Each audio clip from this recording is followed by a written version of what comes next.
Thought what we do here is obviously when you're dealing with this third section of the course, we're really looking at trying to understand some social psychological concepts that really relate to what it is you're going to be doing within not only the sport setting, kind of the sport business setting, but also just the organizational management setting.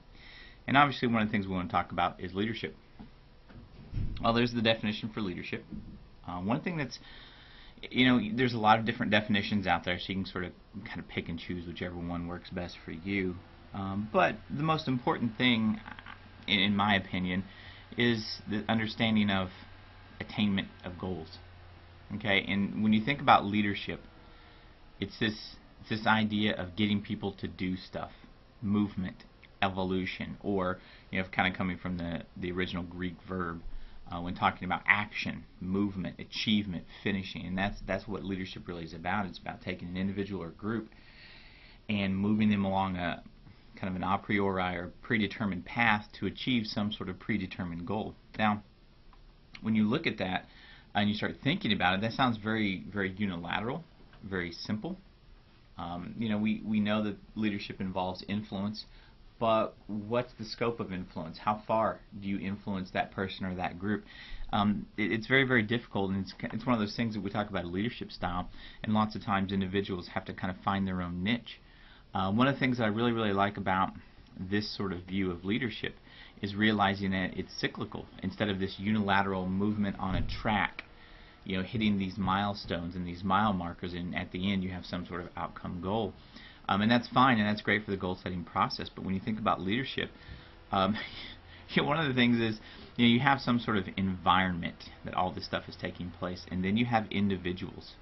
Okay, and so as you're working, there should be this sense of self-reflexivity between the goals, the leader, and the subordinate that's constantly happening. And that's what we're looking for, is that constant evolution, that movement, or that cycle, if you will. So what about leadership specifically in sport management? Well, it's one of those things that's kind of interesting because a lot of students, and I completely understand, they get maybe bogged down in the day-to-day minutia, and you got so much stuff going on that it's really hard to see the forest because of the trees. Well, that being said, what we have within sport management is a literature base, a scholarship base that's out there that is trying to understand this. And the reason that they're trying to understand this is so that you all, as you move into your organizations, matriculate into the industry, if you will, you have all the information that you're going to need. And Cella Durai, back in the mid-1980s, was kind of one of the first individuals to really, he goes by Cella, and it's kind of he's a cool cat, and he walks around these conferences. He's a very, very quiet individual, but whenever he speaks, it's one of those things that everyone really listens to because this guy knows what he's talking about. And the reason he knows what he's talking about is because he's done a lot of research. He's obviously very intelligent, and the consummate professional and academic sort of amalgamated together.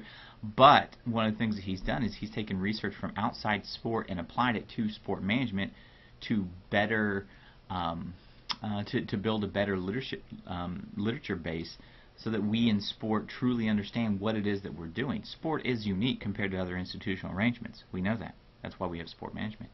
However, you need to bleed into those other ideas from human resource management, from social psychology, from kind of the traditional business world, and that's what he did. And one of the things that he really talks about is this whole idea of evaluation. And Quarterman and Lee, years later, 13, 14 years later, they kind of sort of expand on this whole idea of evaluation, is that, yes, you can be a leader. What makes a good leader? How do you know that you're a good leader? Is it just, well, I'm going to go for my gut? You can do that. And this is sort of a made-up statistic and percentage for descriptive purposes, but 95% of people that are going to go with their gut are going to be wrong. Because when you're making decisions, and that's what leadership is, decisions that influence action and that kind of thing, whenever you do that, you have to understand how and why you're doing what you're doing. And so you need to have, and what all of these sport management scholars are really looking at is understanding this larger process that leadership is embedded with this association of self-reflexivity, or the evaluation component, which is, there's a reason we have evaluations, quarterly evaluations, and one of the things that's really nice and should throw up a red flag in your organizations if you do not see this, is if the subordinates, you all, if you get evaluated, but if you do not have an opportunity to evaluate the person in charge of you, or if they're not being evaluated, that is a huge red flag, because that means the planning and the organizational structure are not functioning at an optimal level. Smoll and Smith had this sport leadership model. Now, they were talking about in reference to coaches, which I think is kind of interesting. It's a very, very nice little case study. Oftentimes when you talk about sport and leadership, it gets so convoluted that sometimes you really do need to identify one particular role, and there's a decent amount of research out there that's starting to look at just the behavior of the coach.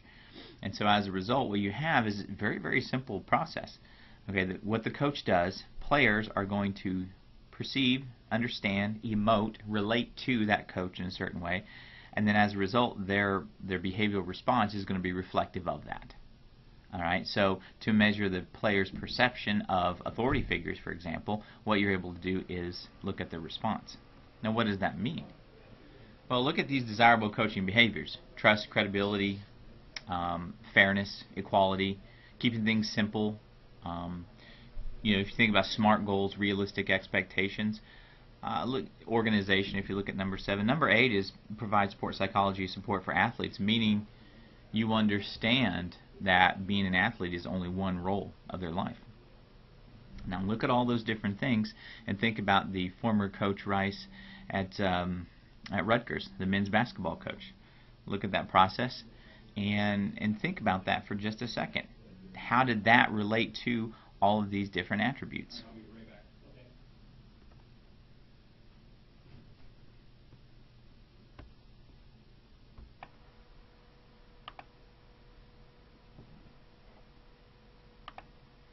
Now that you've thought a little bit about maybe that scenario, or just how these coaching behaviors, you know, are things that, or these are attributes that we look for in leaders.